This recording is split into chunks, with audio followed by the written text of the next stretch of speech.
সন্তান প্রাপ্তি হোক। আমরা জানতে চাই আমাদের এই সৌভাগ্য কবে প্রাপ্ত হবে। ভগবান ভোলানাথকে প্রসন্ন করার জন্য অঞ্জনাকে 12 বছর পর্যন্ত কঠিন তপস্যা করতে হবে।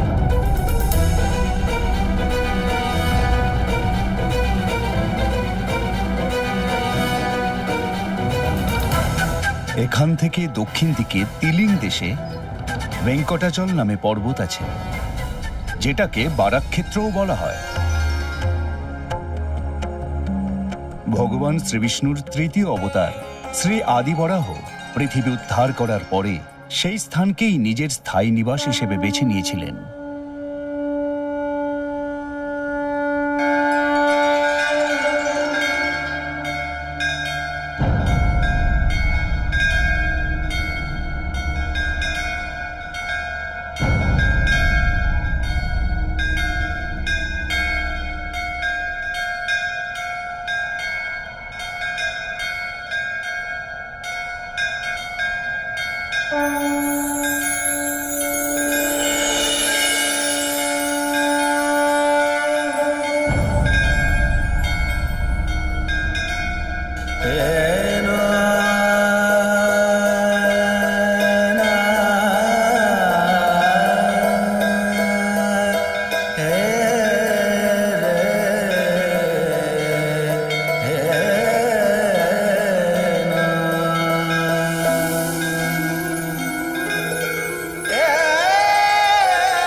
তারপরে আকাশগঙ্গা তীর্থে স্নান করে তপস্যা আরম্ভ করবে।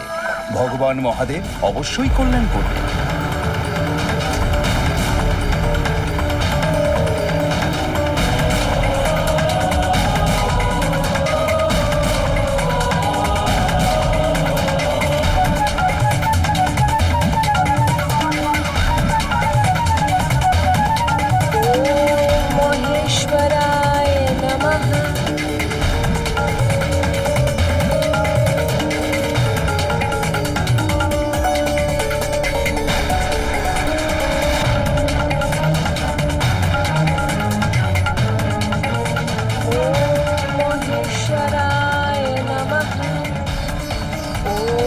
पशुपते नमः।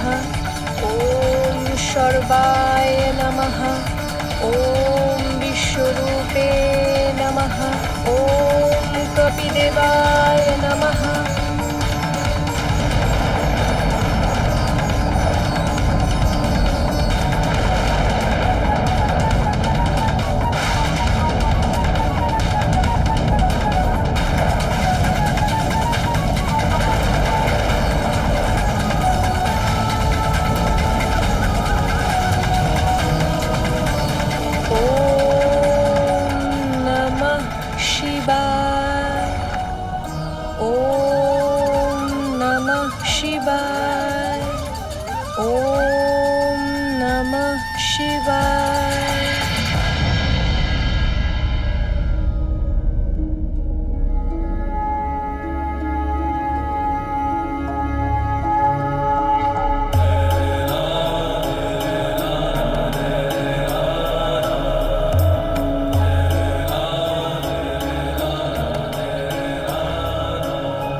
पशुपते नमः। ॐ नमः शिवाय। ॐ नमः शिवाय।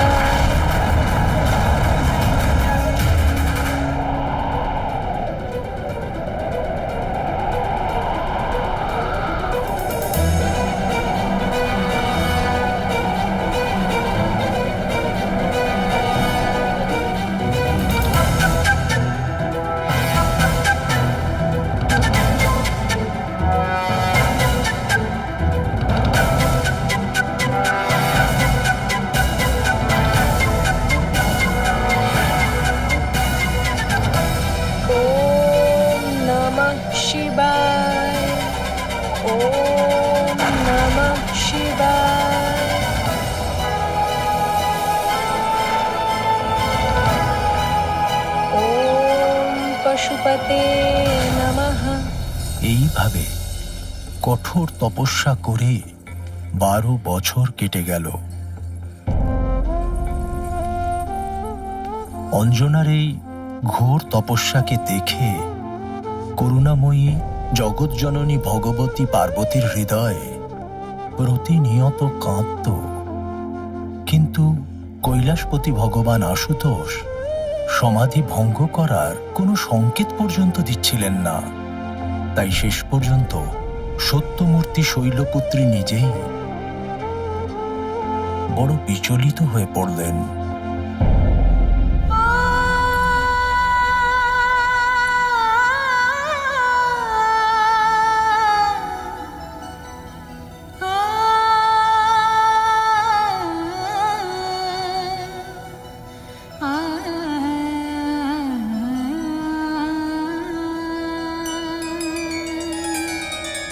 হে শশীশেখর, একবার চোখ খুলুন। অঞ্জনার তপস্যায় সকল ভুবন কম্পিত হয়ে উঠেছে। হে দীননাথ, আপনি তো আশুতোষ। নিজের ভক্তের প্রতি দ্রুত প্রসন্ন হয়ে যান। তাহলে অঞ্জনার ঘোর তপস্যা তো 12 বছর কেটে গেছে প্রভু। আপনি কবে প্রসন্ন হবেন? ওই দিনের প্রাণ সংকটে আছে দীনবন্ধু, দয়া করুন। আপনার অংশের অবতারের সময়ও নিকটে এসে গেছে। এবার তো চোখ খুলুন স্বামী, আর ওকে ওর তপস্যার ফল দিন। চোখ খুলুন স্বামী, আর ওকে ওর তপস্যার ফল দিন।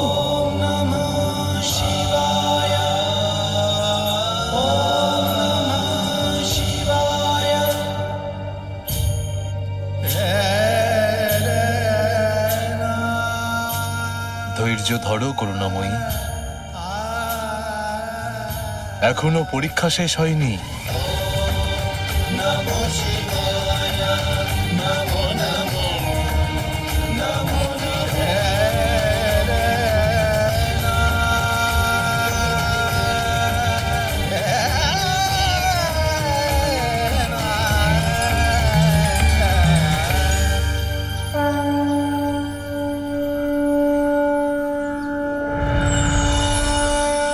অঞ্জনা, তোমার কল্যাণ হোক মা।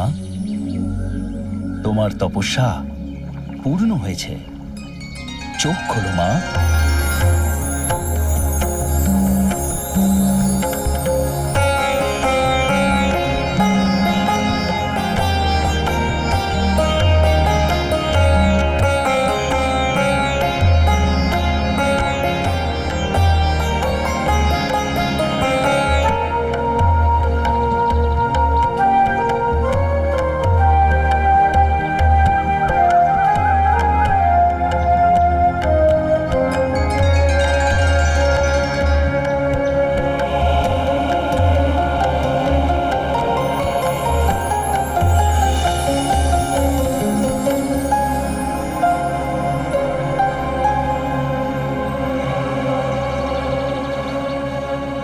মা, আগামী শ্রাবণের কৃষ্ণপক্ষের ত্রয়োদশীতে দেবাদিদেব মহাদেব স্বয়ং তোমাকে দর্শন দেবেন, আর তুমি আশীর্বাদ প্রাপ্ত হবে। ওনাকে স্বাগত করার আয়োজন করো মা। আর খেয়াল রেখো তুমি, ভগবান ভোলানাথের আপ্যায়নে যেন কোনো ত্রুটি না হয়।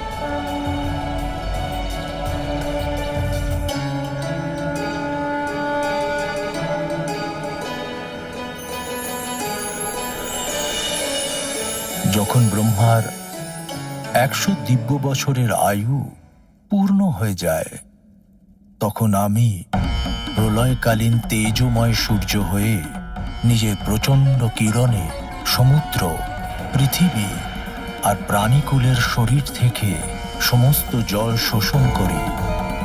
যখন সমস্ত ব্রহ্মাণ্ড দাহিত হয়, তখন আমি প্রলয়কালীন মেঘের রূপে হাজার হাজার বছর প্রবল আর তীব্র ধারায় এই বিরাট ব্রহ্মাণ্ডকে জলমগ্ন করে দিই। তখন পৃথিবী জলে বিলীন হয়ে যায়।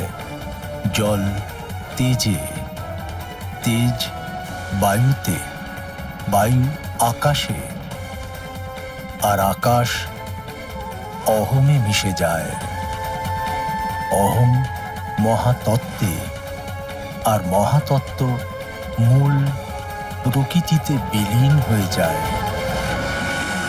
ওই অবস্থায় যখন সমস্ত জীব আর দেবতাদের সঙ্গে বেদ আর ব্রহ্মাও আমার মধ্যে মিশে যায়, তখন এই সৃষ্টি ওই প্রাকৃতিক প্রলয়ে বিনাশ প্রাপ্ত হয়। তারপরে আবার নবীন সৃষ্টির সময় আমি সৃষ্টির সকল তত্ত্বের একতার দ্বারা এক বিরাট শরীরের সূচনা করি। ওই বিরাট শরীরের নাভি থেকে নবীন ব্রহ্মা প্রকট হন।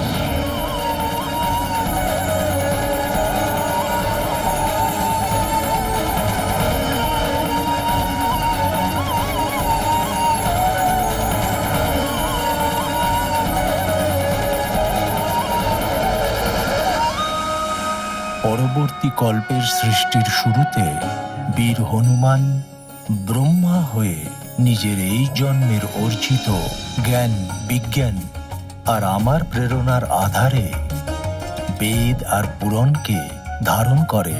তারপরে রজগুণের আশ্রয় নিয়ে সংকল্প শক্তি দিয়ে সৃষ্টির কাজে নিযুক্ত হবে, আর ভুয়া আর স্বাহ নামের ত্রিভুবন রচনা করবে। আর তারপর প্রজাপতিদের মাধ্যমে বৃক্ষ, পশু পাখি আর মানুষের সৃষ্টির সঙ্গে সঙ্গে দেবতা, পিতৃপুরুষ, অসুর, গন্ধর্ব, অপ্সরার মতো জীব আর দেবতাও সৃষ্টি করবে।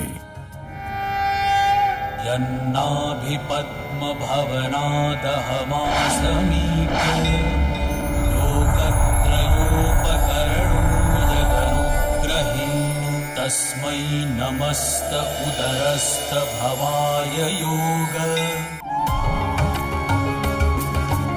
নিজের আরাধ্য শ্রীরামের গুণগান আর তার সেবার থেকে বেশি মহাবলী হনুমানের হৃদয়ে আর কোনো অভিলাষ নেই। তার কাছে এই গোটা সংসার শ্রীরামময়। সে তুড়ি দিয়ে নিজের প্রভুর আলস্য দূর করুক, কিংবা ব্রহ্মা হয়ে সৃষ্টি করুক, সবকিছুই তার জন্য রামের সেবা করাই। নৈব মে দৃশমনুস্পৃশস্ত ভবায় যোগ নিদ্রাবসান বিকসন্নলিনেক্ষণায় সোয়ং সমস্ত জগতাং সুহৃদেকয়াত্মা সত্ত্বেন যন্মৃড়য়তে ভগবান ভগেন। হনুমানের এত কাহিনী শুনে আমার মনে ওনার বাল্যলীলা শোনার চাহিদা আরো বেড়ে গেছে। কিন্তু প্রভু, তার আগে ওনার জন্ম কথা তো পূর্ণ করুন। ভগবান ভোলানাথ কবে আর কি করে অঞ্জনাকে আশীর্বাদ দিয়ে ওনার মনস্কামনা পূরণ করলেন, একটু বিস্তারিতভাবে বলুন না প্রভু। হ্যাঁ শ্যামসুন্দর, মহাদেব মাতা পার্বতীকে বলেছিলেন যে তিনি আরো একটা পরীক্ষা নিতে চান। তারপর কি হলো?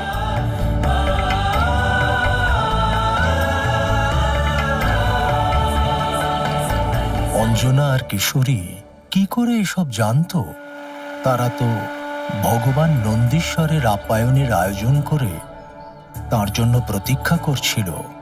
তারপর শ্রাবণ মাসের কৃষ্ণপক্ষের ত্রয়োদশীর মঙ্গলময় দিন সমাগত হলো।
সকাল থেকে সন্ধে হয়ে গেল, কিন্তু ভোলানাথ এখনো এলেন না। মাতা ভিক্ষা দান করুন, ভিক্ষা দান করুন, মাতা ভিক্ষা দান করুন।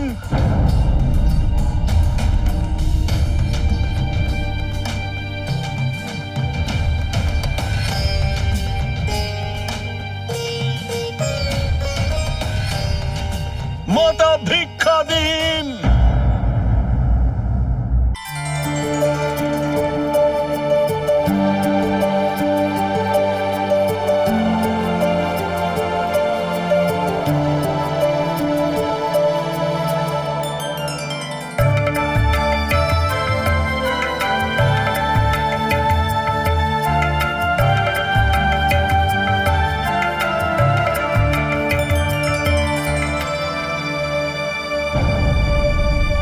এই বৃদ্ধের সাথে কি উপহাস করছো?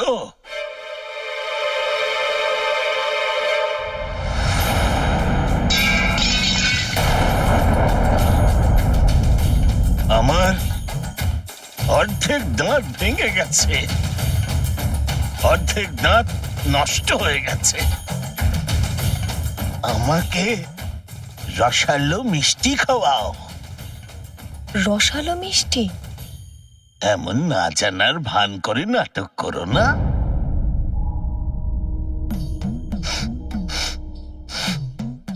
তোমার রান্নাঘরে 56 ভোগ রান্না হয়েছে, আর আমি অনেক দূর থেকে তোমার রান্নার সুগন্ধ পেয়ে এখান পর্যন্ত চলে এসেছি। আমি ওই ভোগ না নিয়ে তোমার দ্বার থেকে তো যাব না।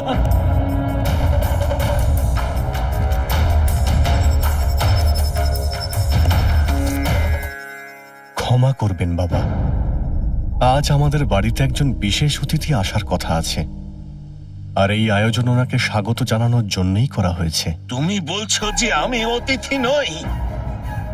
আমি বৃদ্ধ, দরিদ্র, কুৎসিত, সেই জন্যে? সে অতিথি হয় না যাকে নেমন্তন্ন করে ডাকা হয়।